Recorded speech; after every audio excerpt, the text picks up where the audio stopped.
偉人物語。名もない草花虫けらたちを愛し育てた人がいた。自分を犠牲に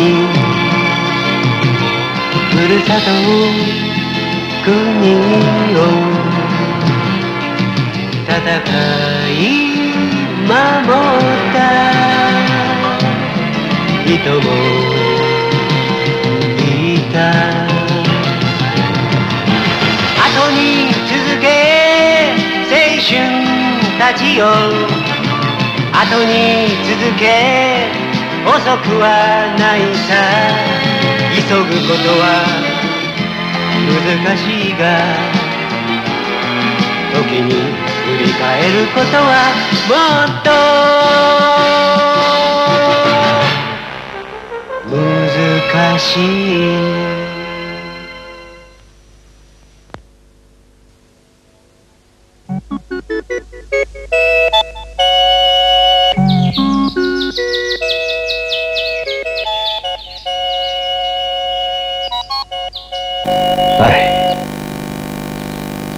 Mushundaq kichik uyga 6 jon odam sig'amdiq.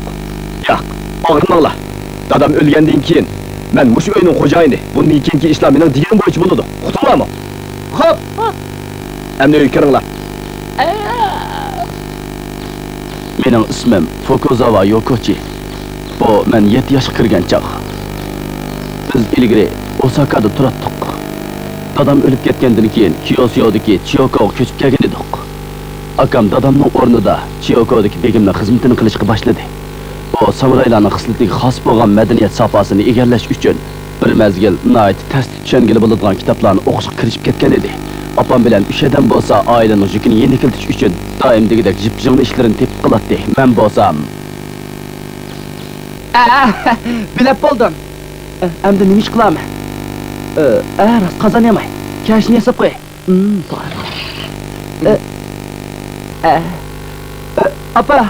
Apa, uyda joyi tugab ketibdi. Men hozir chiqib akraymi? Ma'qul, akragil bola. Men mangdimamsa. To'xta. Yo'q-chi. Samoyning o'g'li Jang Yupangning og'li chiqqan nadi bu? Sen xijil bo'lmaysan. Xijil bo'lmayman. Nima, yaxshi emasmi? Nima deydigansan? Bundaq ishlarni ayollar qilish kerak. Erlarning qilgan ishi. Yo'q-chi. Hey! Menga azan Jang Yup bering. Rahmat sizga begi. Nima ish bundaq deydi? Menga hech qanday xijil bo'ladigan ish bo'lib qo'yilmadi. Balki men cheklimiga uchrashni yoqtirmaydigan g'alati mijozlik bola bo'lsam kerak. Oh, Yokochi. Apa, 135 bo'ldi. Apamning bir mijozi bor edi. Qalandarlarni ko'rsa, uyga chaqirib kirib, ishtini tozalab, yuyindirib, holatini xabar berib qo'yatdi. Yana teqi meni yordamchi qilib oladi. Apam qiziq ayol edi. Nima degan qiziq, endi butunlay tugadi. Rahmat. Endi yuyini veling, sal turib sizga taboq beraman. Oy, Yokochi, chochlaring o'sib ketibdi. Endi sening chechingni tushirib qo'yay. To'xta, Yokochi. Samoylar doim pokiz yurish kerak. Chechingni darhol tushirib. Kela. Yo'q, tushamayman. Yokochi, qandaq azroq qaraq bersam ma'qul deb tushirib etamsan. Araq? Rasma? Ha? Bu qandaq gap, apa? Kichik bolaga araq bersam qamlashmaydi. O amroqkan emasmi, ha? Amroq bozilib beramsan.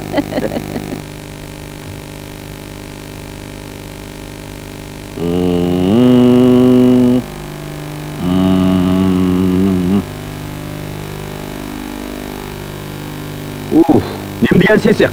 Turg'ul bo'lmadi. Apa, qalandarga kirib yana yuyindirdingmi? Qandaq bo'lmabdimi? Albatta bo'lmaydi-da. Nima degan bilan men opamning mijozini tatqan o'xshayman. Bundaq ishlardan akam doim xafa bo'lib ketadi.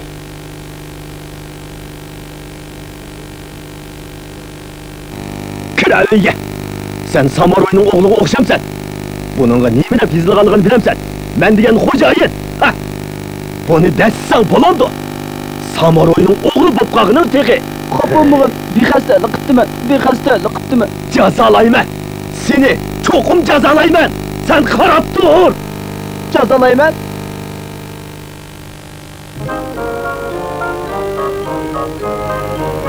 Men jazoni qabul qilish uchun kutib o'tirdim. Ammo hech qanday jazolarga uchramadim. Shuning bilan men texim jilak bo'lib ketdim. Apa! Nim bo'lding, qapoqlaring tushib ketibdi. Apa, sening qarshingcha dunyoda eng ulug' odam kim?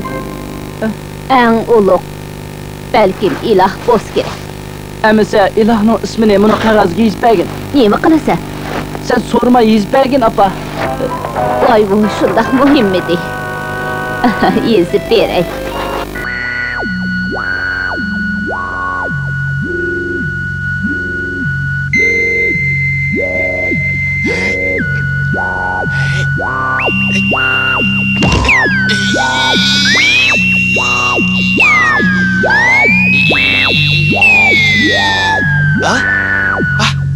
Yana bir qitim. Qancha ko'p dessammi jazoga uchirmaydigan o'xshayman. Yo'q, ko'chi, o'zing yolg'iz bu yerda nemish qilyapsan? Apa, Men ko'rib baqsam bo'lamdi.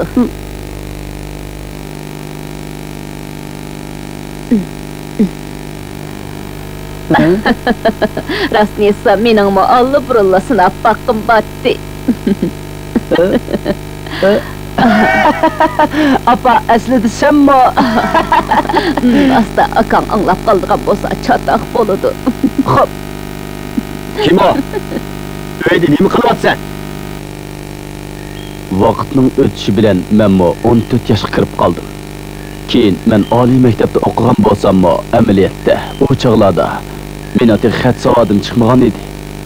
Apa, endi sen qanday qilyapsan? Bu bola 14 yoshga kirib qoldi.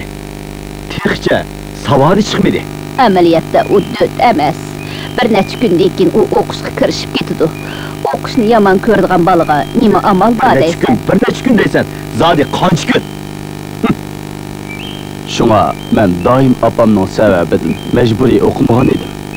Xuddi opamning deganidek. Nima sabab bo'ldi bilmadim.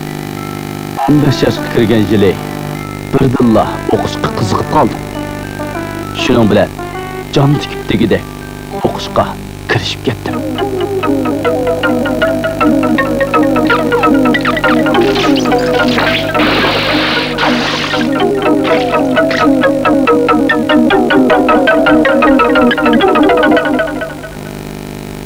Ehtimal uzundan buyon yig'ilib qolgan zehni quvvatim birdilla etilib chiqqan bo'lsa kerak.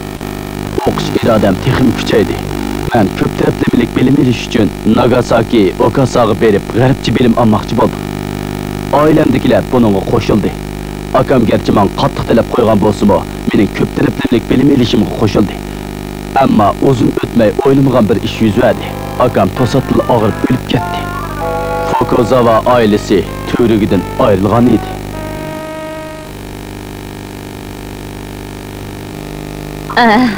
Endi bo'ldi. Akam o'lib ketdi. Men Fukuzawa oilasining varisi bo'lish sifatim bilan Chiokodagi bagning xizmatini qilishga boshladim. Erkakmikan? Yo'q, faqat Men yoqtirmayman.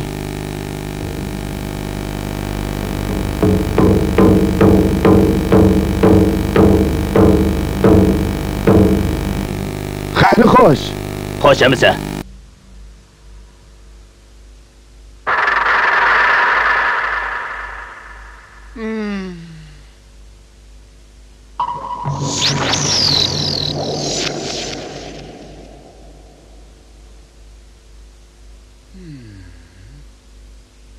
Nim bo'ldi, Yokochi?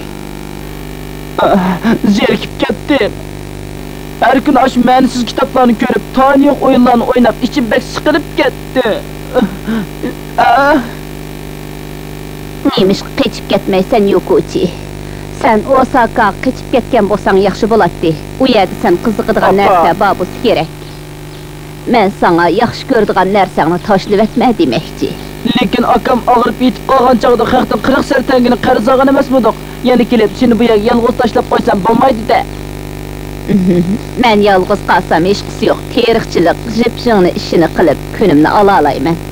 Qarz olgan pulni uydagi besatlarni setib to'lasak bo'ldi. Endi bu bo'ladigandu.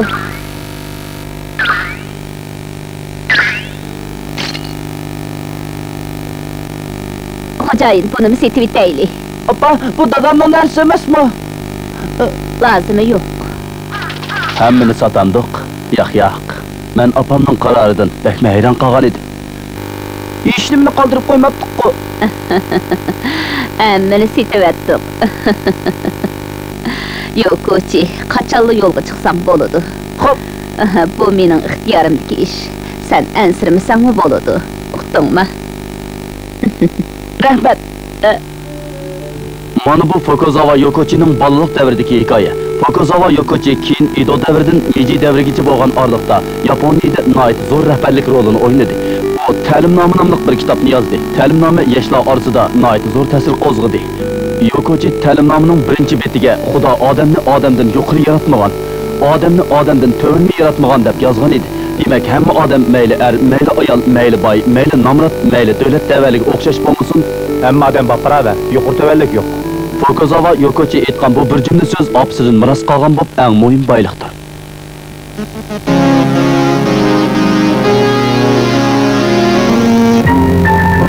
San'at markazi deb atalgan Parij shahrining cho'ng ko'chalarida ism hozir kiyingan kishilar bu yan o'tib turadi. Hozir so'zlaydigan hikoyamiz bundan 130 yil ilgirki ish. Bir rassom Parijning g'arbiy qismidagi sahrodan buovat Parij shahriga keldi. Uning ismi Meller edi.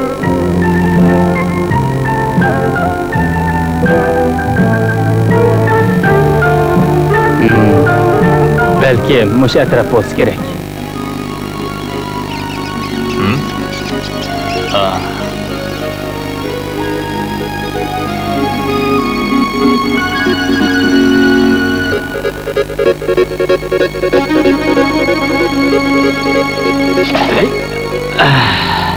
Derhalda Parij'e kelib oldim.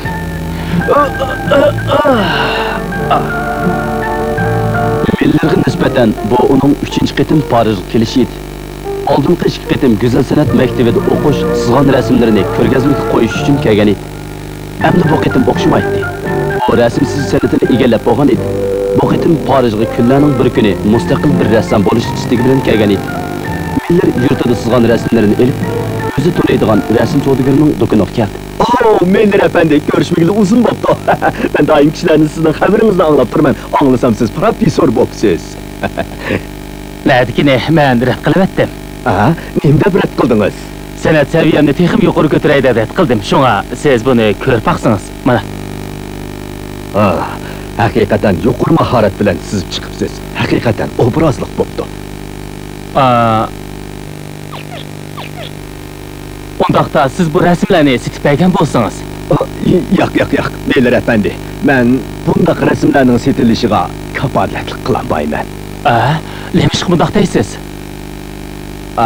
Bu resimlerde bütünley dihalla təsvirilibdi. To'xtab turing, ha? Mana mandaq resimler qarşılanıdı. Yaxşı bahada satqılı buludu. Sizin resimleriniz bu yerdə bazar tapamaydı, hem satqılı olmaydı. Mening resimlerimde pak tabiat bilen sehralar təsvirləngan. Meyli ne mi desiniz de, ben hergiz qabul qılanmayman. Siz başka dükkanlarga apırıp bekin, ha?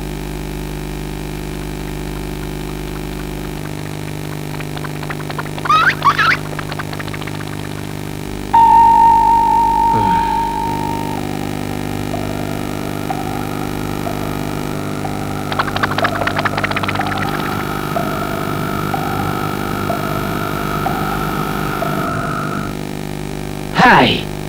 Bu xil resimlerge xirida çıkmaydı. Saltanatli, kişini celip kılarlık resimlerini siz bekleyin. Muşundaq resimlerinin bazırı iştik buludu.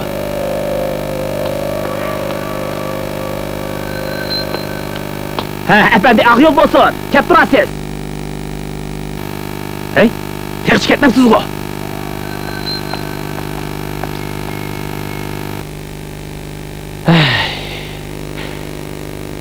Demişqa hammasi mening rasmlarimni yaratmaydi, ha?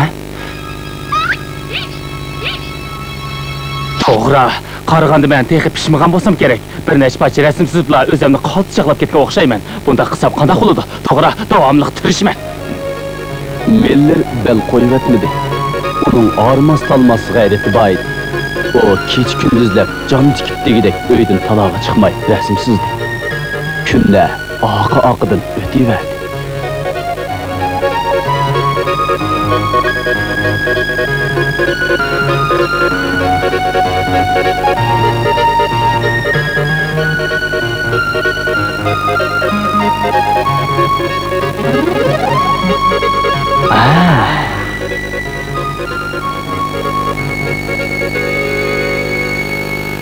Yana kapsan qo. Hadisla etiz bilan dehqonni sizgansan. Bu sahralo to'mpay. Darhol chiqib ket. Chiqib ket. Yo'qol. Zodi nima uchun shunday qiladi? Ular nima ishqa mening rasmlarimni yaratmaydi? Chashqan, sen uqdingmi? Miller yana bir qitim mag'lubiyatga uchradi. Uning ko'ngli bekli bearam bo'lib ketdi. Biroq o bir irodaga kelgan hamon hargiz kayniga chekinmaydi.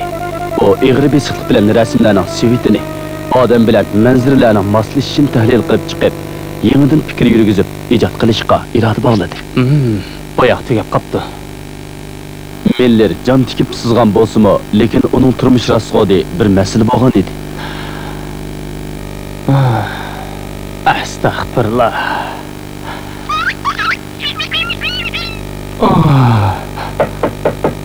Kiring. Siz Miller efendi bulamsiz. Men rasm so'digiri. Sizni men alayda taklif qilgan bo'lay. Menga bir rasm siz tagim bo'lsangiz, bo'lamdi. Mana bundaq rasmni sizdan bo'lamdi, Men bundaq rasmlarni chizmayman. Sizmi shundaq rasmlarni chizishga amroq rassamlarni teping. Yo'q efendi, siz kamtar odamkansiz. Men har xil fikrlarni angladim. Siz boshqalarni qilishmaysiz. Siz shundoq to'g'ri ifodalabsiz ekansiz. Siz yalang'och rasmlarni cho'qib yaxshi chizib chiqa olasiz. Men yuqori bahada setib olaman.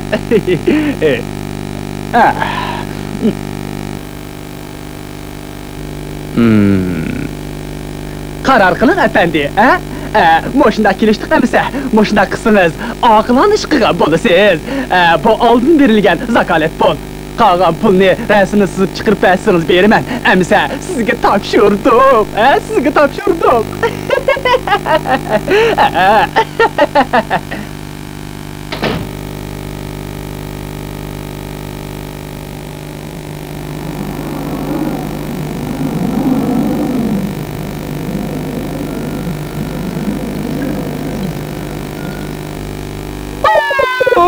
Yaxshi, moshundaq bo'ladi. Bak yaxshi bo'pti.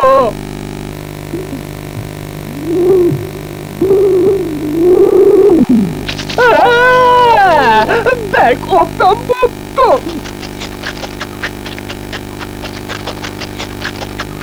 Hozir Miller turmush qiyinchiligidan qutulib qoldi.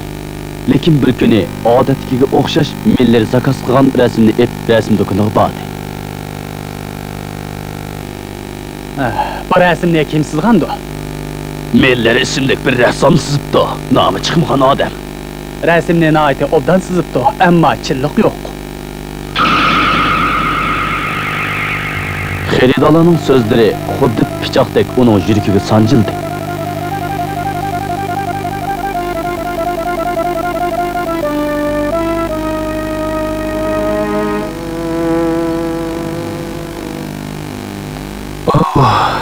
Bu rasmlarni qo'saq to'yg'izish uchun chizgan emasmidim?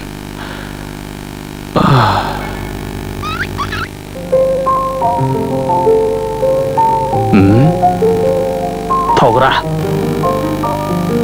Miller ilgari ko'p qitim Lover sariga borgan edi. Ayni chog'da uni mashhur rasmlar qattiq jalb qilgan.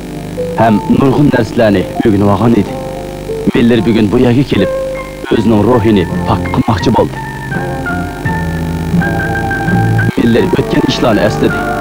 O o'zining mo'l tabiat dunyosida o'sib cho'ng bo'lganligini, bu yerda peshonasidan ter to'kayotgan kishilarning borlig'ini, duo tilovat chaqirib chilingan yangroq qo'ng'iroq ovozining borlig'ini ko'z oldiga keltirdi. Men nim bo'ldim? Resim sizip setip, gün ötküzüşünü oylap, turmuşda aks ettirip berişni unutupdiman. Sanatni mumshunda qilgan bormi, endi tushundim.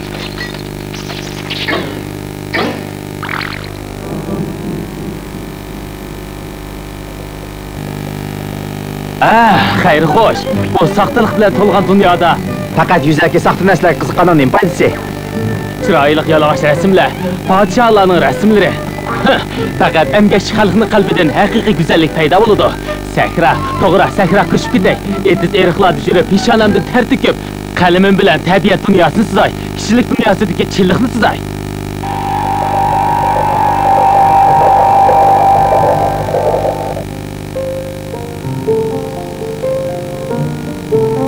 Miller Parijdan ketdi. Parijda u xuddi hikoyalardagi sahrolik to'mpaylarga o'xshab qolgan edi. U faqat keng tabiatning qo'ynida mavjud bo'lib tura oladi. Shundan boshlab Miller bir xilvat yezda turib qoldi.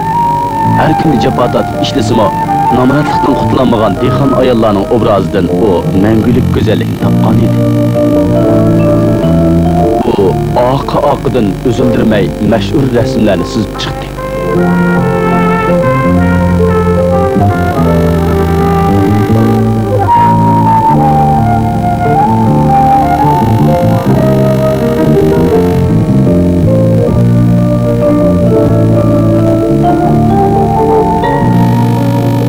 Millerning rasmlari ilgirki diniy rasmlar, tarixiy rasmlarga o'xshamaydi.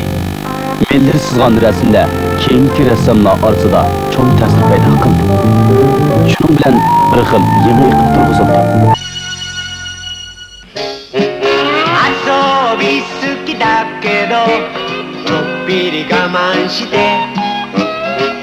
夏の日盛りもよいしょ働いたよ今でこそ私めは大統領国を司る偉い人でもさ本当はさただのアリ羽目を外してどんちゃがしたいのよねおっとっとっと本文忘れるべからずありのありによるありのための私めは大統領